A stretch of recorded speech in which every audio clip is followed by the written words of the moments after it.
شروع سب سے زیادہ رحم کرنے والے، ہمیشہ مہربانی کرنے والے اللہ کے نام سے۔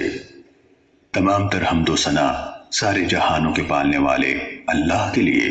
اور بہترین جزا تقوی اختیار کرنے والوں کے لیے ہے۔ اللہ خاتم النبیین محمد صلی اللہ علیہ وآلہ وسلم پر اپنی رحمت نازل فرمائے اور تمام نبیوں اور رسولوں پر بھی۔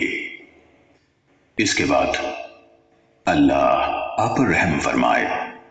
بلا شبہ آپ نے اپنے پیدا کرنے والے کی توفیق سے یہ ذکر کیا ہے کہ آپ دین کے طریقوں اور احکام کے بارے میں رسول اللہ صلی اللہ علیہ وآلہ وسلم سے امت تک پہنچنے والی تمام احادیث کو ان کی منقولہ اسناد سمیت جاننا چاہتے ہیں، اور ان احادیث کو بھی جو ثواب اور عذاب، رغبت دلانے اور ڈرانے اور ان جیسی دوسری چیزوں کے بارے میں ہیں، اور اہل علم نے ایک دوسرے سے لیں اور پہنچائیں۔ اللہ آپ کی رہنمائی فرمائے۔ آپ چاہتے ہیں کہ یہ تمام احادیث شمار کر کے مجموعے کی شکل میں آپ کی دسترس میں لائی جائیں۔ آپ نے مجھ سے یہ مطالبہ کیا ہے کہ میں ان احادیث کو زیادہ تکرار کے بغیر آپ کے لیے ایک تعریف کی شکل میں ملخص کر دوں، کیونکہ آپ سمجھتے ہیں کہ یہ تکرار ان احادیث کو اچھی طرح سمجھنے اور ان سے استنباط کرنے میں آپ کے لیے رکاوٹ کا باعث بنے گا، جو کہ آپ کا اصل مقصد ہے۔ اللہ آپ کو عزت دے۔ آپ نے جس چیز کا مجھ سے مطالبہ کیا ہے، جب میں نے اس کے اور اس سے حاصل ہونے والے ثمرات کے بارے میں غور و فکر کی طرف رجوع کیا تو مجھے یقین ہو گیا کہ انشاءاللہ اس کے نتائج قابل تعریف اور فوائد یقینی ہوں گے۔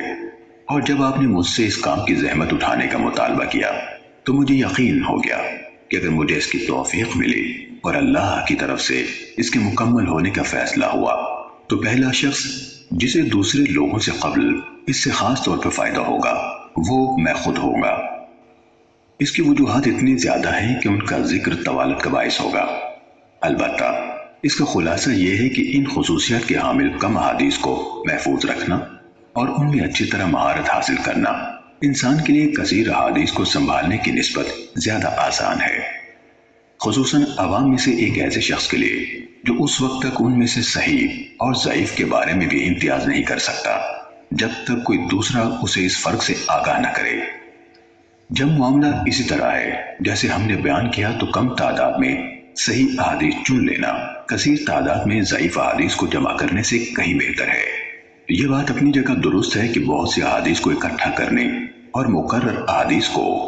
جمع کرنے کے بھی کچھ فوائد ہیں،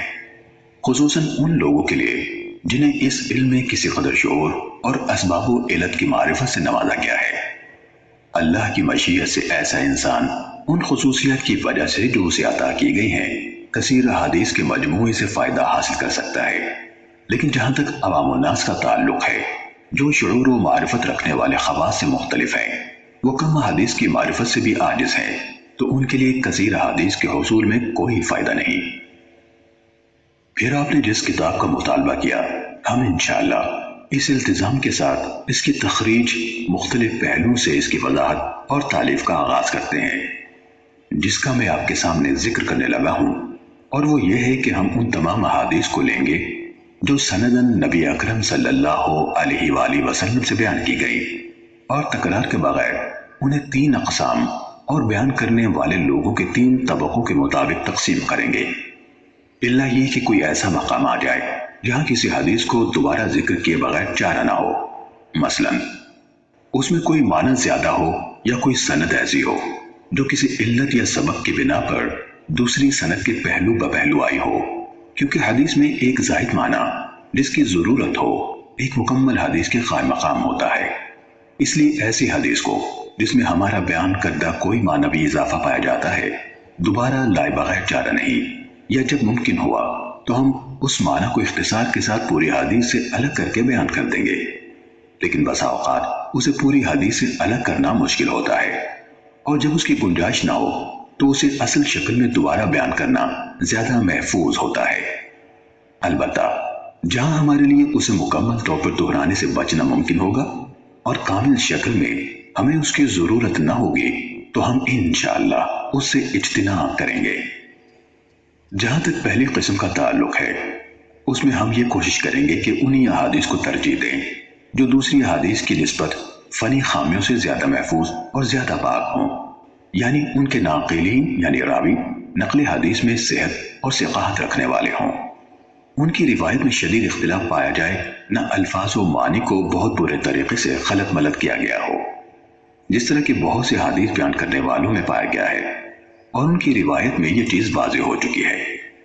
جب ہم اس قسم کے ثقہ لوگوں سے مرویات کا احاطہ کر لیں گے تو بعد ازیں ایسی روایت لائیں گے جن کی سندوں میں کوئی ایسے راوی موجود ہوں گے جو طبقہ اولا جیسے راویوں کے حفظ و اتقان سے متصف نہیں، لیکن وہ بھی انہی میں سے ہیں،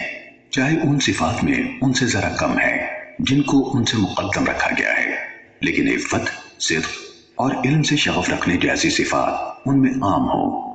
جس طرح عطا بن صائب، یزید بن ابی زیاد، لیث بن ابی سلیم اور ان کی طرح کے دیگر حاملین آثار اور ناقلین اخبار ہیں۔ یہ حضرات اگرچہ اہل علم کے ہاں علم اور عفت جیسی صفات میں معروف ہیں، لیکن ان کے ہم عصر لوگوں میں سے بعض دیگر حضرات ایسے ہیں جو اتقان اور روایت کی صحت کے معاملے میں اپنے مقام اور مرتبے کے اعتبار سے ان سے افضل ہیں۔ اس کی وجہ یہ ہے کہ اہل علم کے ہاں یہ حفظ و اتقان ایک بہت اونچا مرتبہ اور ایک اعلیٰ ترین صفت ہے۔ آپ دیکھتے نہیں کہ ان تینوں حضرات یعنی عطا، یزید اور لیث جن کا ہم نے ابھی نام لیا، ان کا موازنہ حدیث کے حفظ و اتقان میں منصور بن معتمر، سلیمان اعمش اور اسماعیل بن ابی خالد سے کریں تو انہیں آپ ان حضرات سے خاصے فاصلے پر پائیں گے، یہ ان کے قریب بھی نہیں آ پاتے۔ ماہرین علم حدیث کو اس بارے میں کوئی شک نہیں کہ منصور، اعمش اور اسماعیل کے ہاں حفظ کی صحت اور حدیث بیان کرنے میں مہارت کی جو صفات فراواں اہل علم کو نظر آتی ہیں، ان کے نزدیک وہ عطا، یزید اور لیث کے ہاں اس طرح معروف نہیں۔ اگر آپ دیگر ہمسروں کے درمیان موازنہ کریں تو بھی یہی ماجرا سامنے آتا ہے۔ مثلا آپ ابن عون اور ایوب سختیانی کا موازنہ عوف بن ابی جمیلہ اور اشعث حمرانی سے کریں، یہ دونوں بھی اسی طرح حسن بصری اور ابن سیرین کے شاگرد ہیں جس طرح ابن عون اور ایوب ان کے شاگرد ہیں، لیکن ان دونوں اور ان دونوں کے درمیان کمال فضل اور صحت نقل کے اعتبار سے بہت بڑا فاصلہ پایا جاتا ہے۔ عوف اور اشعث بھی اگرچہ اہل علم کے ہاں صدق و امانت سے ہٹے ہوئے نہیں مانے جاتے، لیکن جہاں تک مرتبے کا تعلق ہے تو اہل علم کے ہاں حقیقت وہی ہے جو ہم نے بیان کی۔ ہم نے نام ذکر کر کے مثال اس لیے دی ہے تاکہ اس شخص کے لیے جو اہل علم کے ہاں حاملین حدیث کے درجے کے طریقے سے ناواقف ہے، یہ مثال ایسا واضح نشان ثابت ہو جس کے ذریعے سے وہ مکمل واقفیت حاصل کر لے اور اونچا درجہ رکھنے والے کو اس کے مرتبے سے گھٹائے اور نہ کم درجے والے کو اس کے مرتبے سے بڑھائے، ہر ایک کو اس کا حق دے اور اس کے مرتبے پر رکھے۔ حضرت عائشہ صدیقہ رضی اللہ تعالیٰ عنہ سے روایت بیان کی گئی، انہوں نے کہا ہمیں رسول اللہ صلی اللہ علیہ وآلہ وسلم نے حکم دیا تھا کہ ہم لوگوں کو ان کے مرتبوں پر رکھیں۔ اس کے ساتھ ہی اللہ کا حکم جو قرآن نے بیان فرمایا، ہر علم والے سے اوپر ایک علم رکھنے والا ہے۔ ہم احادیث رسول صلی اللہ علیہ وآلہ وسلم کو اپنی ذکر کردہ صورتوں کے مطابق تعلیف کریں گے جو احادیث ان لوگوں سے مروی ہیں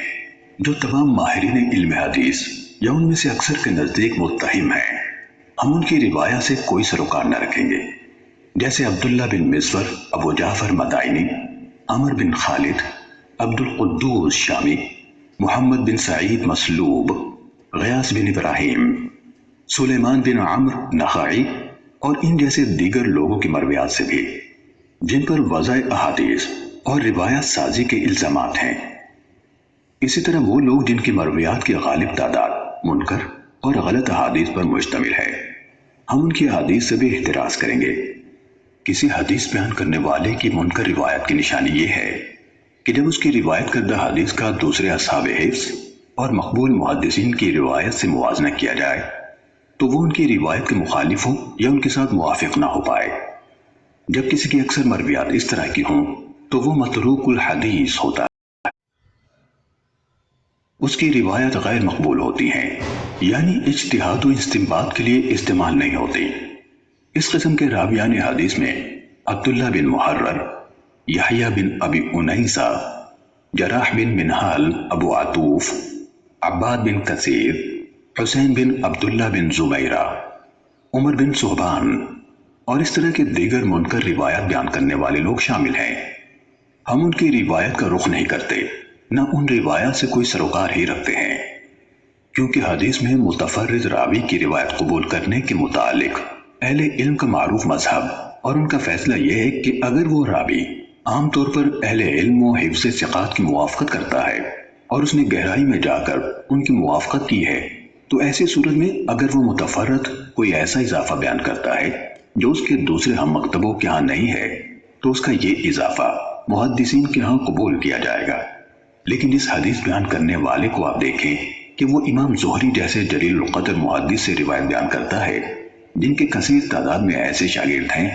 جو حفاظ حدیث ہیں، ان کی اور دوسرے محدثین کی روایت کے ماہر ہیں، یا وہ ہشام بن عروہ جیسے امام التابعین سے روایت کرتا ہے۔ ان دونوں کی احادیث تو اہل علم کے ہاں خوب پھیلی ہوئی ہیں، وہ سب ان کی روایت میں ایک دوسرے کے ساتھ اشتراک رکھتے ہیں، اور ان دونوں کی اکثر احادیث میں ان کے شاگرد ایک دوسرے سے متفق ہیں، اور یہ شخص ان دونوں یا ان میں سے کسی ایک سے متعدد ایسی حدیث روایت کرے جن میں ان کے شاگردوں میں سے اس کے ساتھ کوئی اور شریک نہیں، تو اس جیسے لوگوں سے اس قسم کی کوئی حدیث قبول کرنا جائز نہیں۔ اللہ ہی زیادہ جاننے والا ہے۔ ہم نے حدیث اور اصحاب حدیث یعنی محدثین کے طریقہ کار کا کچھ حصہ ہر اس شخص کی توجہ کے لیے جو ان کے راستے پر چلنا چاہتا ہے اور جسے اس کی توفیق نصیب ہوتی ہے تفصیل سے بیان کر دیا ہے۔ انشاءاللہ ہم اس طریقہ کار کی مزید شرح اور وضاحت کتاب کے ان مقامات پر کریں گے جہاں معلول حدیث یعنی جن میں کوئی خفیہ علت پائی جاتی ہے کا ذکر ہوگا، یعنی جب ہم وہاں پہنچیں گے جہاں اس موضوع کی شرح اور وضاحت کا مناسب موقع ہوگا انشاءاللہ تعالی۔ اس وضاحت کے بعد اللہ آپ پر رحم فرمائے۔ ہم یہ کہنا چاہتے ہیں کہ اگر ہم نے اپنے آپ کو محدث کے منصب پر فائز کرنے والے بہت سے لوگوں کی ضعیف احادیث اور منکر روایات کے بیان کو ترک کرنے جیسے معاملات میں جن کا التزام ان کے لیے لازم تھا غلط کاروائیاں نہ دیکھی ہوتی، اور اگر انہوں نے صحیح روایات کے بیان پر اکتفا کو ترک نہ کیا ہوتا جنہیں ان ثقہ راویوں نے بیان کیا جو صدق و امانت میں معروف ہے، وہ بھی ان کے اس اعتراف کے بعد کہ جو کچھ وہ سیدھے سادے کم عقل لوگوں کے سامنے بے پرواہی سے بیان کیے جا رہے ہیں اس کا اکثر حصہ غیر مقبول ہے، ان لوگوں سے نقل کیا گیا ہے جن سے لینے پر اہل علم راضی نہیں اور جن سے روایت کرنے کو بڑے بڑے ائمہ حدیث مثلا مالک بن انس، شعبہ بن حجاج، سفیان بن عیینہ، یحییٰ بن سعید قطان، عبد الرحمن بن مہدی وغیرہم قابل مذمت سمجھتے ہیں۔ اگر ہم نے یہ سب نہ دیکھا ہوتا تو آپ نے صحیح و ضعیف میں امتیاز اور صرف صحیح کے حصول کے حوالے سے جو مطالبہ کیا ہے اسے قبول کرنا آسان نہ ہوتا، لیکن جس طرح ہم نے آپ کو قوم کی طرف سے کمزور اور مجہول سندوں سے بیان کی گئی منکر حدیثوں کو بیان کرنے اور انہیں ایسے عوام میں جو ان حدیث کے عیوب سے ناواقف ہیں پھیلانے کے بارے میں بتایا، تو صرف اسی بنا پر ہمارے دل کے لیے آپ کے مطالبے کو تسلیم کرنا آسان ہوا۔